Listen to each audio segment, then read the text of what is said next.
আসসালামু আলাইকুম। Hello everyone, welcome back to my channel hour ordinary days. আজকের recipe মিষ্টি পুয়া পিঠা। প্রথমেই আমি একটা বাটিতে 1.5 কাপ খেজুর গুড় নিয়েছি। এই খেজুর গুড় আমি 2 কাপ পানি দিয়ে চুলায় জাল করে নেব। গুড় গলে গেলে তারপরে আমি ঠান্ডা করে পিঠা তৈরি করব। খেজুর গুড় দিয়ে পুয়া পিঠা তৈরি করলে খেতে খুব ভালো লাগে। এই পুয়া পিঠার মধ্যে নারিকেলও দেওয়া যায়। এই পুয়া পিঠা তৈরির জন্য আমি এখানে 2 কাপ চালের গুঁড়ি নিয়েছি, সাথে হাফ কাপ ময়দা দিয়েছি। কেউ চাইলে এর মধ্যে 1 চিমটি লবণ দিয়ে দিতে পারেন। এখন ময়দা এবং চালের গুঁড়ি ভালোভাবে মিশিয়ে নেব। আমি এখানে বাজার থেকে কেনা শুকনা চালের গুঁড়ি দিয়েছি। সেক্ষেত্রে ব্যাটার 10 থেকে 15 মিনিট ভিজিয়ে রাখতে হবে। এদিকে খেজুর গুড় জাল করে আমি ঠান্ডা করে নিয়েছি, এখন ছেঁকে নিচ্ছি।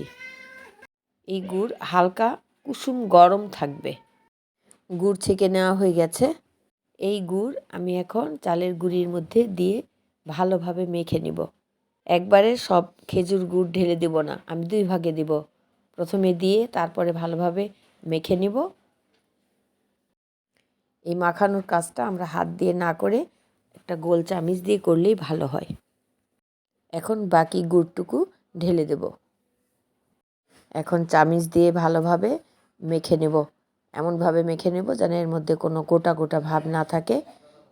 এই পুয়া পিঠার ব্যাটার একদম পাতলা হবে না, একটু ঘন হবে।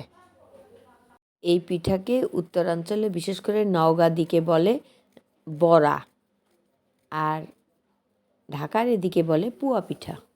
এই পুয়া পিঠা মিষ্টিও হয়, আবার ঝাল পুয়া পিঠাও তৈরি করা হয়। আমি এখানে আরেকটু হালকা কুসুম গরম পানি দিয়ে নিয়েছি। হালকা কুসুম গরম পানি দিয়ে আমি ভালোভাবে নাড়া দিয়ে নেব।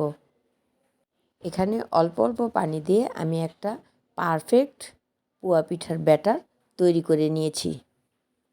পুয়া পিঠার ব্যাটার তৈরি করা হয়ে গেছে। পুয়া পিঠার ব্যাটার তৈরি করার পর আমি 10 মিনিটের মতো রেখে দিয়েছি। তারপরে আমি পিঠা তৈরি করে নিয়েছি। এদিকে চুলায় আমি একটা কড়াইয়ে তেল গরম করে নিয়েছি। এই তেলের মধ্যে আমি এখন পুয়া পিঠা ব্যাটার দিয়ে দিলাম।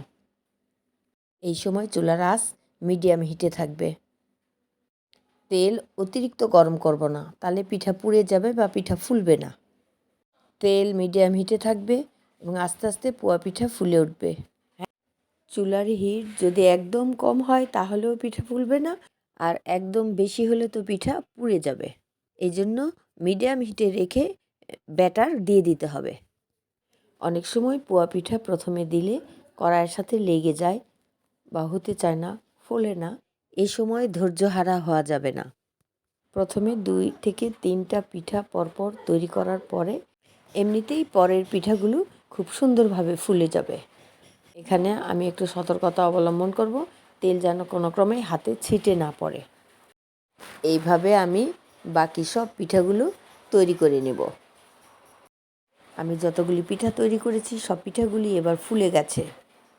এই পুয়া পিঠা পারফেক্টভাবে তৈরি করতে ব্যাটারও পারফেক্ট হতে হয়, চুলার জালও ঠিকঠাক মতো রাখতে হয়। এই পুয়া পিঠা গরম গরম খেতে ভালো লাগে না, পিঠা ঠান্ডা হওয়ার পর খেতে খুব মজা লাগে। যেদিন আমরা এই পুয়া পিঠা তৈরি করব সেই দিন ঠান্ডা হওয়ার পর খাবো, আর যদি কিছু রয়ে যায় সেটা পরের দিন খেলে আরও ভালো লাগে। যখন এই পুয়া পিঠা পারফেক্টভাবে তৈরি হয়ে যায় তখন পরের পিঠাগুলো তৈরি করতে আর বেশিক্ষণ সময় লাগে না। ভিউয়ার্স, এই পুয়া পিঠা তৈরির রেসিপি যদি কারো ভালো লেগে থাকে তাহলে কমেন্ট করতে ভুলবেন না। এই পুয়া পিঠা তৈরির রেসিপি যদি নতুন ভিউয়ার্সদের ভালো লেগে থাকে তাহলে প্লিজ একটা লাইক দেবেন, সাবস্ক্রাইব করবেন আর পাশে থাকা বেল আইকন বাটন অন করে রাখবেন। তৈরি হয়ে গেছে মজাদার পুয়া পিঠা। যারা আমার এই চ্যানেলটি অলরেডি সাবস্ক্রাইব করেছেন তাদেরকে অসংখ্য অসংখ্য ধন্যবাদ। আপনাদের একটা লাইক এবং সাবস্ক্রাইব আমাকে পরবর্তী ভিডিও দেওয়ার উৎসাহ যোগায়। আপনাদের সবাইকে অসংখ্য ধন্যবাদ এতক্ষণ ভিডিওটি ওয়াচ করার জন্য। সবাই ভালো থাকবেন, সুস্থ থাকবেন। আসসালামু আলাইকুম। আল্লাহ হাফেজ।